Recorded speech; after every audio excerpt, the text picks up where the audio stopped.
Whispers of, "Yeah, I know, they're so codependent," or "I just had to take a step away from the relationship because it was getting too codependent," is something most of us have overheard, or spoken, at one point or another. For me, codependence brought up feelings of shame, desperation, and unworthiness.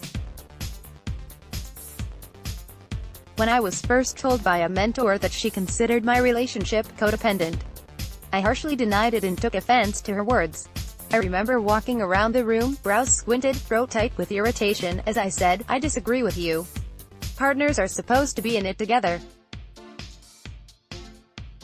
They show up for each other in times of need." I wasn't wrong, but I was unclear with the true nature of what she was trying to express. What she was seeing that I wasn't is, in retrospect, quite clear.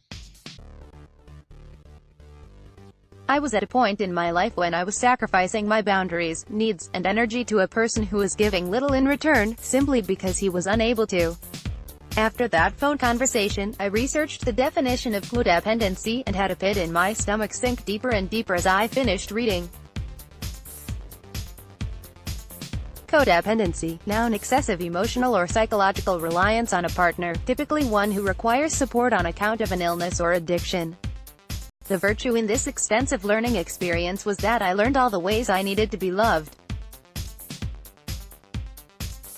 It took a while, years, in fact, but finally huge realizations came after he continued to be unable to show up in the ways I needed and desired. I was stuck in a cycle of fixing his addiction, then everything being good for a while because I had straightened him out again, and ultimately being let down time and time again when he would fall back into destructive patterns.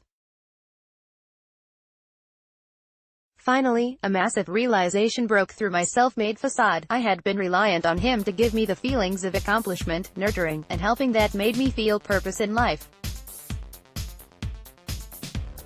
That was my addiction. I gave him the power over my love for years, and at the end of it all I was left looking at was a reflection of myself and my desire for belonging. Shortly after I ended the relationship, I stumbled upon a beautiful poem by one of my favorite poets, Rupi Kaur, from her book Milk and Honey. It resonated deeply with me, and I knew there was medicine in her words. "What I miss most is how you loved me. But what I didn't know was how you loved me had so much to do with the person I was. It was a reflection of everything I gave you. Coming back to me. How did I not see that? How did I sit here soaking in the idea that no one else would love me that way? When it was I that taught you. When it was I that showed you how to feel the way I needed to be filled. How cruel I was to myself. Giving you credit for my warmth simply because you had felt it. Thinking it was you who gave me strength, wit, beauty, simply because you recognized it. As if I was already not these things before I met you. As if I did not remain all these things after you left. To me, this poem speaks to the inner self and its discovery of a new meaning to self-love, particularly after the devastation and pain of a lost relationship. She outlines a key component in healing from such a loss. She speaks to her courage as she took back all the credit she had given away for how powerful, exquisite, and unconditional the love she gave away was. It is the reflection of how we so easily give up our power to someone else in relationship when truly it is only ourselves who know the ways we need to be loved. Yet, so many times we attempt to make the other person figure it out, and when they do, only by following the clues we leave for them, we then applaud them and continue to place this person on a pedestal for loving us in the ways that we desire.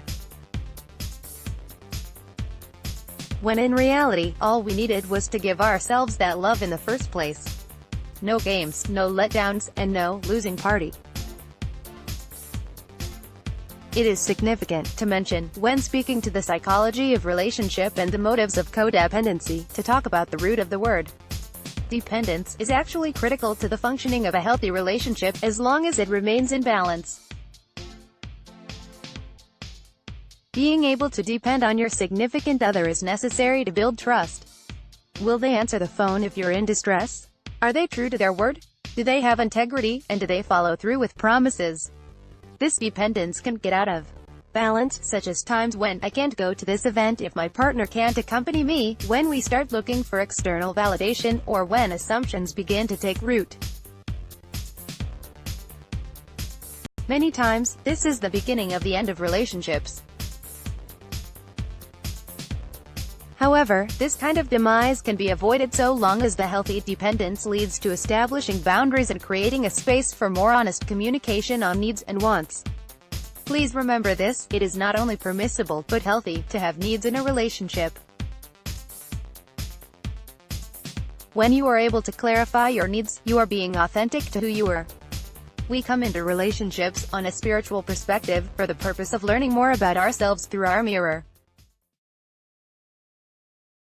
In the moments when we are able to communicate our needs, we take our power back. By establishing, hey, this is how I need to be loved, this is how I need you to show up so I can feel like I can depend on you, there is great medicine in what we can learn about ourselves. What it is we will and will not stand for offers another opportunity for growth. This is where we clarify our boundaries, and also happens to be the exact moment we shift out of codependency and into wholeness. My mentor and astrologer Beth Friedman spoke these words to me that will remain in my philosophy for the rest of my existence. She said, "Honey, love lives only in communication. Without communication, there's no love." Do you get that? There's a million ways it can be communicated, but if there's no communication of that, it doesn't exist, because it can't be received. Being able to speak your truth with conviction and then being willing to walk away if this partner is unable, unwilling, or simply not compelled to walk forward toward you in the ways you need this love to be communicated is the first step to the reclamation of your self-love. You need not convince anyone of anything.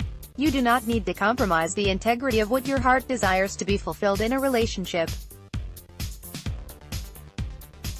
And then there's the other side of this, too. It is unhealthy to harbor resentment, rejection, or regret for this other person's inability to show up to the table. Invite understanding into your repertoire, because they too are a soul on a learning experience through the mirror of another. Even if this other person isn't as clear or spiritually conscious as you, their soul is still accumulating the lessons necessary for their highest and best growth in the grand scheme of things. Consider yourself both a teacher and a student when it comes to a relationship.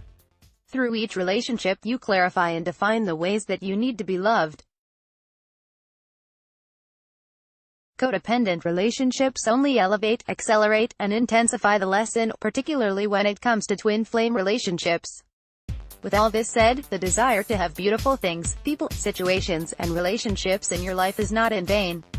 I say it is your birthright. During your clarification of the type of relationship and intimacy you desire, you are also clarifying the signals that go out to the universal creative force itself.